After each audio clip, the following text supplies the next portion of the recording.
Assalamualaikum warahmatullahi wabarakatuh. Semoga kebaikan senantiasa mengiringi kita semua. Amin ya robbal alamin. Khalifah Harun al-Rasyid ingin memindahkan istana? Tenang, Abu Nawas punya cara. Bahkan, ia juga bisa menemukan keledai paling cerdas di seluruh Baghdad, yang ternyata, salah satunya adalah wazir kesayangan Khalifah sendiri. Seperti apakah ketegangan serta keseruan kisah yang penuh tawa ini? Sebelum lanjut jangan lupa untuk di-subscribe dan di-like dulu ya. Jangan lupa juga absen di komentar sahabat semua dari mana saja. Supaya channel Baghdad History terus berkembang serta bisa selalu menghibur kalian semua. Dan berikut inilah kisahnya. Di pagi yang cerah di Baghdad, Khalifah Harun al-Rasyid sedang menikmati keindahan taman istananya yang luas dan asri. Bersamanya ada Wazir Ja'far yang setia, dan beberapa menteri lainnya. Mereka berjalan santai, menikmati udara pagi dan obrolan ringan. Tiba-tiba, mata Khalifah menangkap sesuatu yang membuatnya sedikit terganggu. Sebuah pohon kurma besar dan rindang berdiri tegak persis di depan gerbang utama istana, seolah menjadi penjaga pintu gerbang kerajaan. Pohon itu memang megah dan indah dengan buah-buahnya yang menjuntai, namun Khalifah merasa posisinya kurang pas. Ia merasa pohon itu sedikit menghalangi pandangan, dan juga dirasa mengganggu jalur masuk keluar istana. Menurut kalian, ujar Khalifah sambil menunjuk pohon kurma itu, bagaimana jika kita memindahkan pohon ini sedikit ke samping? Agar pemandangan lebih lapang dan gerbang lebih leluasa. Wazir Ja'far, dengan sigap dan nada penuh keraguan, segera menyahut. Ampun tuanku yang mulia, itu akan menjadi tugas yang sangat sulit, bahkan nyaris mustahil. Pohon ini sudah sangat tua, akarnya pasti menjalar sangat dalam dan kuat. Mencoba memindahkannya bisa merusak pohon itu sendiri, atau yang lebih parah, bisa merusak fondasi gerbang istana yang kokoh ini. Para menteri lain pun segera mengangguk-angguk setuju, menambahkan berbagai penjelasan teknis tentang betapa rumitnya memindahkan pohon sebesar itu tanpa merusak apapun. Mereka menyebutkan tentang risiko robohnya gerbang, biaya yang sangat besar, dan waktu yang tak sedikit. Khalifah menghela napas panjang, sedikit kecewa karena keinginannya terasa begitu sulit untuk diwujudkan. Tepat pada saat itu, dari balik semak-semak bunga mawar yang indah, muncullah sesosok pria dengan sorban khasnya, Abu Nawas. Ia tampaknya baru saja asyik mengamati kupu-kupu yang berterbangan. Dengan santai, ia mendekat dan membungkuk hormat kepada Khalifah. Ampun tuanku Khalifah, sapa Abu Nawas dengan ramah, hamba tidak sengaja mendengar tuanku sedang ingin memindahkan sesuatu. Khalifah tersenyum tipis. Ia tahu betul bagaimana kecerdikan Abu Nawas. Ya, Abu Nawas. Aku ingin memindahkan pohon kurma ini. Tapi kata para ahli di sini, itu adalah pekerjaan yang sangat sulit, bahkan bisa dibilang mustahil untuk dilakukan. Abu Nawas mengangguk-angguk seolah berpikir keras. Memang sulit, tuanku. Memindahkan pohon sebesar itu dengan akarnya yang sudah mencengkeram tanah, memang butuh tenaga dan perhitungan luar biasa. Ia berhenti sejenak, lalu melanjutkan dengan nada penuh keyakinan yang mengundang kerutan dahi Wazir Ja'far. Tapi, bukankah akan jauh lebih mudah jika kita memindahkan istana ini saja? Tuanku, kita sesuaikan posisi istana dengan posisi pohon kurma yang sudah ada itu. Mendengar usulan yang begitu tidak masuk akal itu, Wazir Ja'far dan para menteri lainnya seketika terbahak-bahak. Tawa mereka memenuhi taman. Gila. Itu lebih tidak mungkin lagi, Abu Nawas. Bagaimana caranya kau memindahkan seluruh istana yang megah ini? Seru Wazir Ja'far, menatap Abu Nawas dengan pandangan meremehkan, yakin kali ini Abu Nawas benar-benar sudah kehilangan akal sehatnya. Khalifah pun ikut tersenyum geli. Ia tahu Abu Nawas pasti memiliki sesuatu di balik kata-katanya. Ide yang sangat menarik, Abu Nawas. Jadi, kau benar-benar yakin bisa memindahkan istana ini? Sebuah istana utuh, dengan semua pondasi dan isinya. Abu Nawas hanya tersenyum tipis. Tentu saja, tuanku, jawabnya dengan santai dan penuh percaya diri. Tapi hamba membutuhkan sedikit bantuan dari tuanku, dan juga para punggawa yang mulia ini. Rasa penasaran Khalifah semakin memuncak. Bantuan apa yang kau inginkan dariku, Abu Nawas? Hamba hanya butuh satu perintah saja dari tuanku, kata Abu Nawas. Matanya sedikit melirik ke arah Wazir Ja'far. Perintahkan kepada semua yang hadir di sini, termasuk tuanku sendiri dan Wazir Ja'far, untuk memalingkan wajah mereka dari istana ini, dan jangan ada yang menoleh kembali sampai hamba izinkan. Setelah itu, saksikanlah keajaiban yang akan terjadi. Khalifah Harun al-Rasyid, yang sudah terbiasa dengan akal jenaka Abu Nawas, menganggap ini sebagai sebuah lelucon yang menarik dan pastinya akan menghibur. Ia pun mengangguk setuju, memberikan titah. Baiklah. Aku perintahkan kepada semua yang hadir di sini, palingkan wajah kalian dari istana ini. Jangan ada satupun yang menoleh sampai Abu Nawas memberikan aba-aba. Siapa yang melanggar, akan kena hukumanku. Para punggawa, meskipun masih diliputi kebingungan dan rasa sangsi, segera membalikkan badan mereka, memunggungi istana. Mereka menghadap ke arah pohon kurma, ke taman, atau kemanapun asal bukan melihat istana. Mereka berdiri tegak dalam keheningan yang aneh, menantikan apa yang akan dilakukan Abu Nawas. Wazir Ja'far pun ikut membalikkan badannya, meskipun dengan wajah penuh keraguan dan kecurigaan. Apa sebenarnya rencana Abu Nawas kali ini? Mungkinkah ia benar-benar bisa memindahkan istana? Seluruh punggawa istana, termasuk Khalifah Harun al-Rasyid dan Wazir Ja'far yang penuh keraguan, kini berdiri mematung di taman istana. Punggung mereka menghadap langsung ke arah bangunan megah tersebut.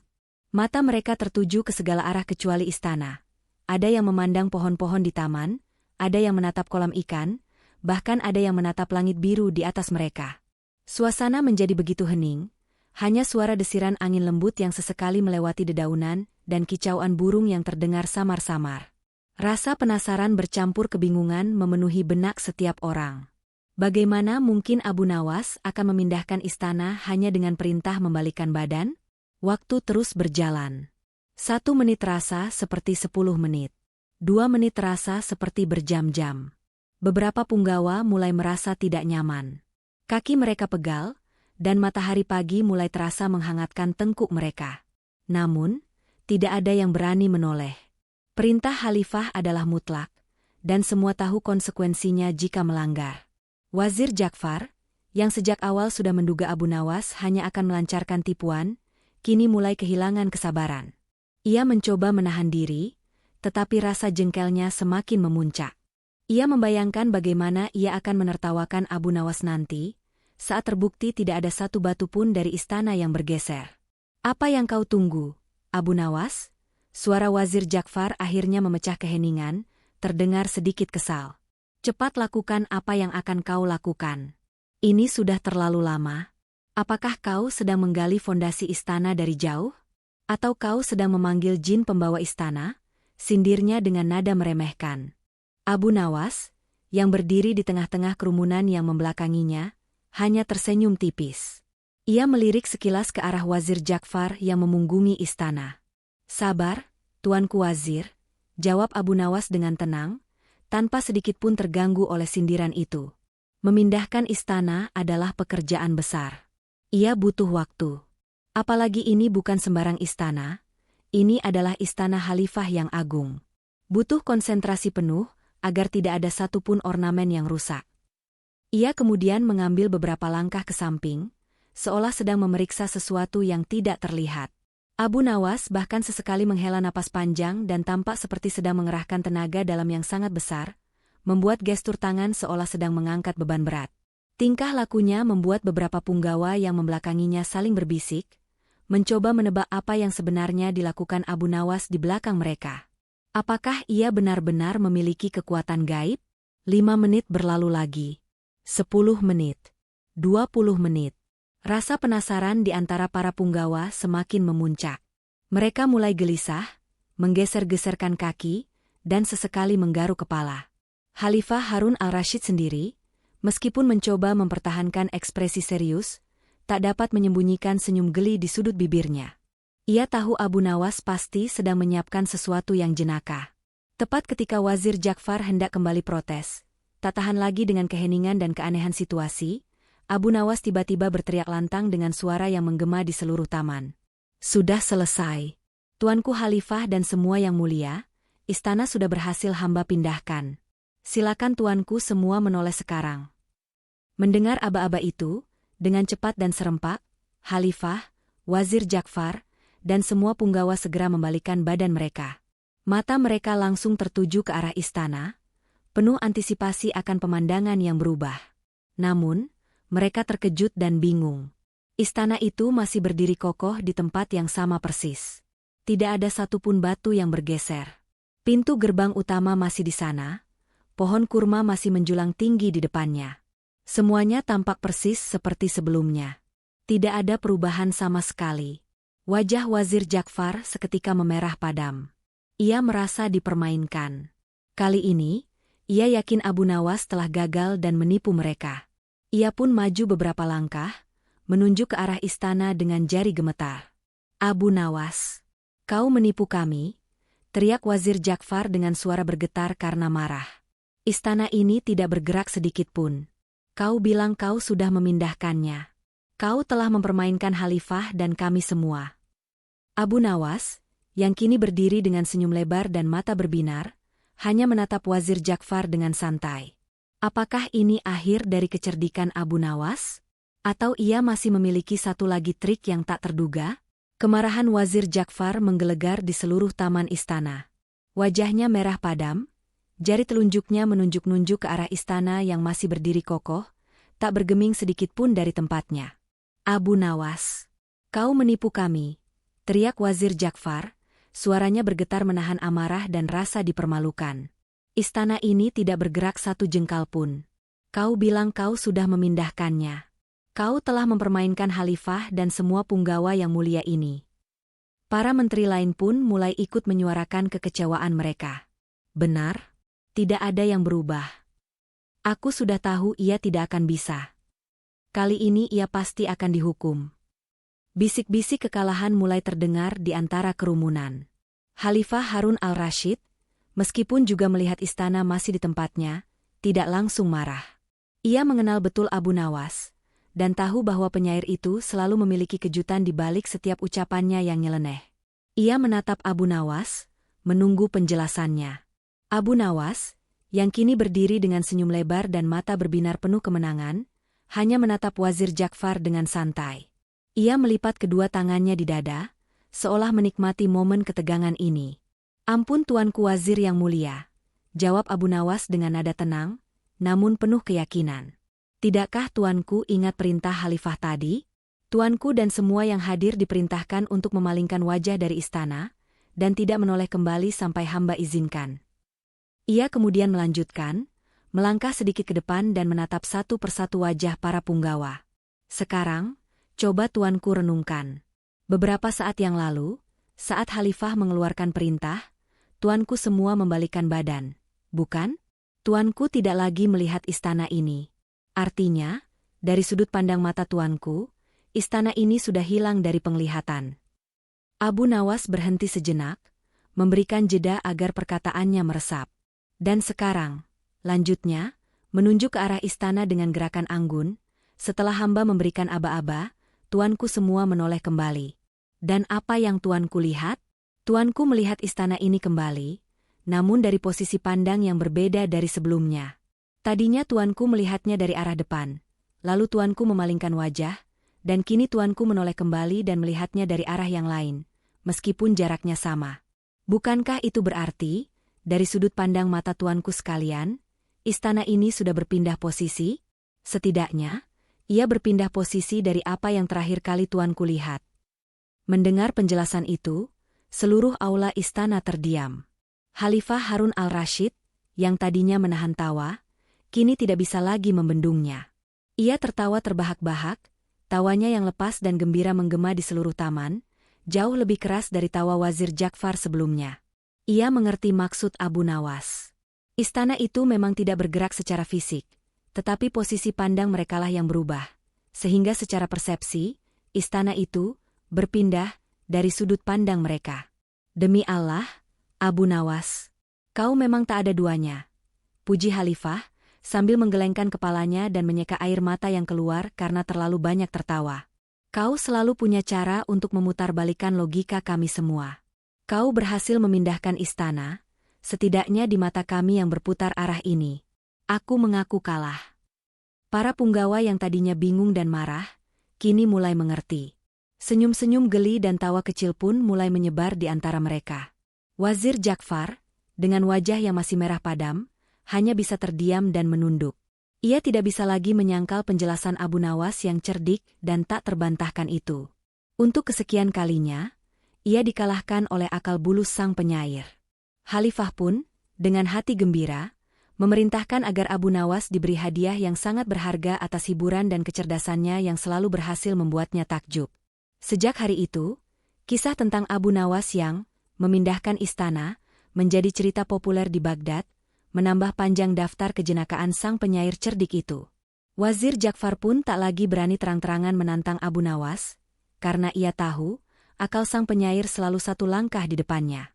Dan begitulah, Abu Nawas terus menjalani hari-harinya di Baghdad, menjadi sosok yang unik, sumber tawa, kebingungan, dan kebijaksanaan yang tak terduga, membuktikan bahwa terkadang, masalah yang paling sulit pun bisa diselesaikan dengan cara pandang yang paling sederhana namun paling jenius.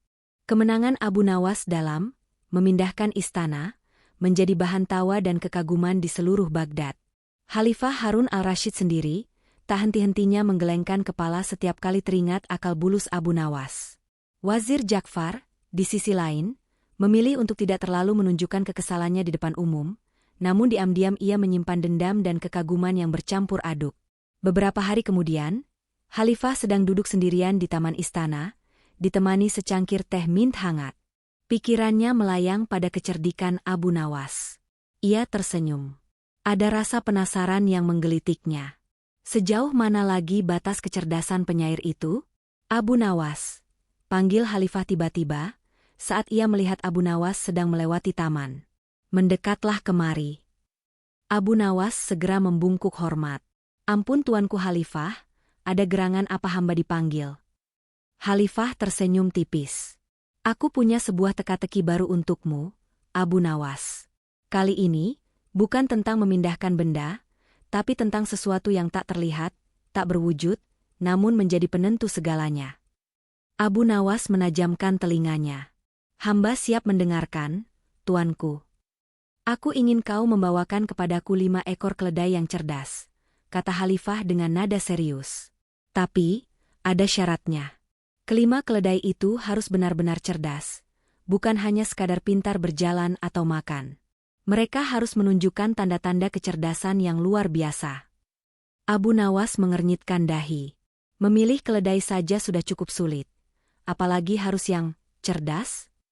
Bagaimana ia akan mengukur kecerdasan seekor keledai?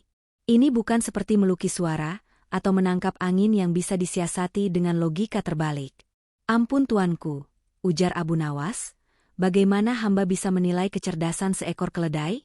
Apakah ada ukuran khusus yang tuanku inginkan? Khalifah tertawa kecil.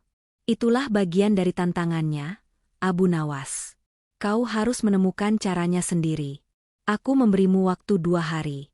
Jika kau gagal, atau keledai-keledaimu tidak cukup cerdas, menurut penilaianku, maka kau harus membersihkan kandang kuda istana selama sebulan penuh.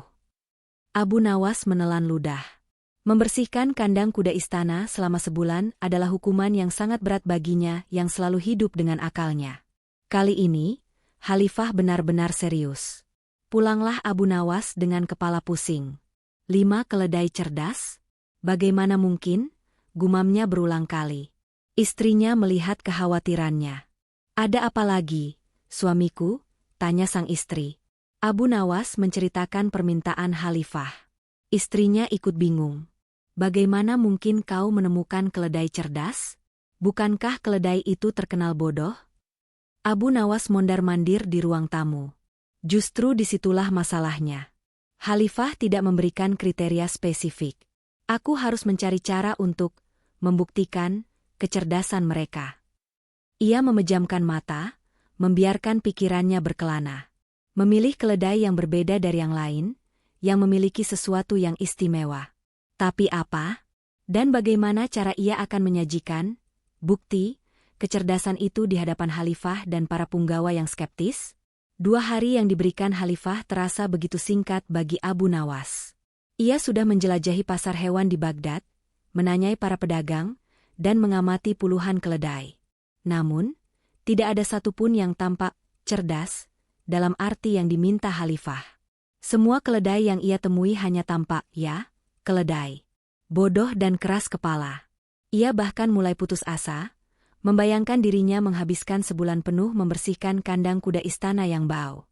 Malam kedua, saat bulan bersinar terang, Abu Nawas duduk termenung di depan rumahnya. Istrinya membawakan segelas teh hangat. "Bagaimana, suamiku? Sudahkah kau menemukan keledai-keledai cerdas itu?" tanyanya lembut. Abu Nawas menghela napas panjang. "Entahlah, istriku. Semua keledai sama saja. Aku tidak tahu bagaimana cara Khalifah akan menilai kecerdasan mereka." Tiba-tiba, matanya terhenti pada dirinya sendiri, pada istrinya, lalu pada bayangannya yang terpantul di genangan air. Sebuah ide cemerlang, lagi-lagi, muncul di benaknya. Ide itu begitu sederhana, namun sangat khas Abu Nawas. Ia tersenyum lebar. "Aku tahu caranya," seru Abu Nawas, membuat istrinya terlonjak kaget. "Aku tidak perlu mencari keledai cerdas di pasar, karena keledai cerdas itu ada di sekitar kita." Keesokan paginya, seluruh istana kembali berkumpul di aula utama. Khalifah Harun al-Rashid duduk di singgasananya dengan wajah penuh harap dan sedikit keraguan. Wazir Ja'far menyeringai penuh kemenangan. Ia yakin Abu Nawas kali ini pasti tidak akan bisa berkelit. Mustahil menemukan 5 keledai cerdas dalam waktu sesingkat itu. Tak lama kemudian, pintu aula dibuka. Masuklah Abu Nawas dengan langkah percaya diri. Namun, yang membuat semua orang terkejut, ia tidak membawa satu pun keledai. Di belakangnya, justru berdiri 4 orang punggawa istana, yang wajahnya tampak bingung dan sedikit malu. Dan yang lebih mengejutkan, Abu Nawas sendiri memegang kendali seekor keledai yang diikatkan pada dirinya. Jadi, total ada 5 orang yang berjalan beriringan seperti keledai, dan Abu Nawas adalah keledai kelima. Khalifah mengangkat alisnya. Wazir Ja'far tertawa terbahak-bahak, mengira Abu Nawas telah gila. "Ampun Tuanku Khalifah," ujar Abu Nawas sambil membungkuk hormat, mengabaikan tawa Wazir Ja'far. "Hamba telah memenuhi perintah Tuanku. Hamba telah membawakan 5 ekor keledai yang paling cerdas yang bisa hamba temukan di seluruh Baghdad." "Apa-apaan ini, Abu Nawas?" seru Khalifah, sedikit keheranan. "Mana keledai-keledai yang kau maksud? Yang kulihat hanyalah kau dan 4 punggawa istanaku." Abu Nawas tersenyum tipis, menunjuk dirinya sendiri dan ke-4 punggawa di belakangnya. "Ampun Tuanku, inilah kelima keledai cerdas yang hamba maksud." Para punggawa yang dijadikan keledai itu saling pandang. Wajah mereka memerah. Wazir Ja'far meledak dalam tawa yang lebih keras. "Hahaha, kau sudah gila, Abu Nawas. Kau menjadikan dirimu dan para punggawa sebagai keledai." Abu Nawas tidak sedikit pun terusik. Ia lantas menjelaskan dengan tenang, "Tuanku Khalifah yang mulia, dan Tuanku Wazir Ja'far, Tuanku semua seringkali menyebut orang bodoh itu keledai, bukan? Nah, dengarkanlah penjelasan hamba tentang kecerdasan kelima keledai ini." Ia kemudian mulai menjelaskan. "Keledai pertama adalah hamba sendiri," kata Abu Nawas sambil menunjuk dirinya. "Hamba disebut keledai karena hamba ini adalah satu-satunya orang yang begitu bodoh dan mau menerima perintah mustahil dari Tuanku Khalifah tanpa banyak bertanya, bahkan sampai harus mencari-cari keledai yang cerdas."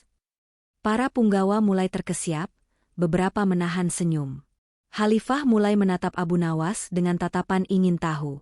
"Keledai kedua, ketiga, dan keempat adalah para punggawa yang mulia ini," lanjut Abu Nawas, menunjuk 4 punggawa di belakangnya. Wajah para punggawa itu semakin memerah, namun mereka tak berani menyela. "Mereka adalah keledai yang cerdas, Tuanku, karena mereka adalah orang-orang yang cukup cerdas untuk tahu bahwa mereka harus menuruti perintah tuannya, yaitu Tuanku Khalifah dan hamba, meskipun perintah itu terasa aneh dan bahkan merendahkan.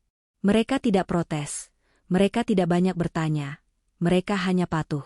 Bukankah ketaatan adalah bentuk kecerdasan dalam melayani Tuanku?" Kemudian, Abu Nawas menoleh ke arah Wazir Ja'far, yang tawanya sudah mereda dan kini wajahnya mulai pucat. "Dan yang terakhir, Tuanku Khalifah," kata Abu Nawas sambil membungkuk dan melirik Wazir Ja'far. "Keledai kelima yang paling cerdas dari semuanya, yang paling bijaksana dan paling patuh, adalah Tuanku Wazir Ja'far." Seketika, seluruh aula terhenyak. Wazir Ja'far melotot, tak percaya. Khalifah terkejut, namun matanya sudah menangkap arah pembicaraan Abu Nawas. "Mengapa Tuanku Wazir adalah keledai yang paling cerdas?" tanya Abu Nawas retoris. "Karena Tuanku Wazir adalah orang yang paling cerdas di antara kita semua. Tuanku tahu bahwa perintah mencari keledai cerdas ini adalah sebuah hal yang mustahil. Tuanku juga tahu bahwa hamba sedang melancarkan akal bulus. Namun, Tuanku begitu cerdas sehingga Tuanku memilih untuk diam dan tidak memberitahu Khalifah tentang kemungkinan jebakan ini, hanya karena Tuanku ingin melihat hamba gagal dan dipermalukan. Bukankah kecerdasan untuk menahan diri dan menyimpan rahasia, meskipun untuk kepentingan pribadi, adalah kecerdasan yang luar biasa?" Seketika itu juga, Wazir Ja'far pucat pasi. Ia tak bisa berkata-kata. Abu Nawas telah membalasnya dengan cara yang paling halus namun paling telak. Khalifah Harun al-Rashid, setelah terdiam sejenak, pecah dalam tawa terbahak-bahak. Kali ini, tawanya lebih lepas dan lebih nyaring dari sebelumnya, karena ia tak hanya terhibur, tetapi juga melihat kebenaran dalam kata-kata Abu Nawas. "Dasar Abu Nawas, kau memang tak ada duanya," puji Khalifah sambil tergelak dan menggelengkan kepala. "Kau berhasil membawakan 5 keledai cerdas, dan yang paling cerdas justru adalah wazirku sendiri. Aku tak punya kata-kata lain selain mengakui kecerdikanmu." Wazir Ja'far hanya bisa menunduk malu, tak berani menatap mata Khalifah. Ia telah dipermalukan di hadapan semua orang dengan cara yang paling jenaka. Khalifah pun memerintahkan agar Abu Nawas diberi hadiah yang sangat besar, lebih besar dari sebelumnya. Sejak hari itu, Wazir Ja'far tidak pernah lagi berani menantang Abu Nawas secara langsung. Ia tahu, setiap kali ia mencoba menjebak Abu Nawas, ia sendiri yang akan terjebak dalam perangkap akal bulus sang penyair. Abu Nawas terus menjadi sumber tawa, pelajaran, dan kebingungan di istana Baghdad, membuktikan bahwa kecerdasan sejati tidak selalu terletak pada gelar atau jabatan, tetapi pada kemampuan melihat dunia dari sudut pandang yang paling unik dan tak terduga. Tamat.